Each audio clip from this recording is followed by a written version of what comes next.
రోజే తొలి ఏకాదశి పండుగ. మీకు దగ్గరలో దేవాలయం ఉంటే చక్కగా దేవాలయానికి వెళ్ళండి. లేదంటే ఇంట్లో కూర్చునే ఆ విష్ణుమూర్తిని చక్కగా ప్రార్థన చేసుకోండి. విష్ణుమూర్తి స్వామివారు శయనంలోకి అంటే నిద్రావస్థలోకి, యోగ నిద్రలోకి వెళ్ళేటువంటి పండుగ.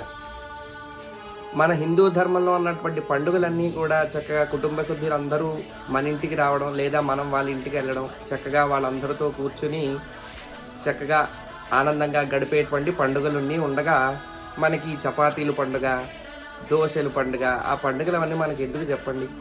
హిందూ పండుగలు ఉండగా వేరే పండుగలు ఎందుకు దండగా అనే సామెత గుర్తొస్తున్నట్టుగా మన పండుగలు మనం చక్కగా భక్తిగా జరుపుకుందాం. వీలుందా చక్కగా దేవాలయానికి వెళ్ళండి, లేదంటే ఇంట్లో అయినా సరే చక్కగా స్వామివారిని అర్చన చేసుకోండి. ఆయనే సర్వాంతర్యామి. ఆయన ఇవ్వనిటువంటి కోరిక మనకి తీర్చినటువంటిది ఏదీ ఉండదు.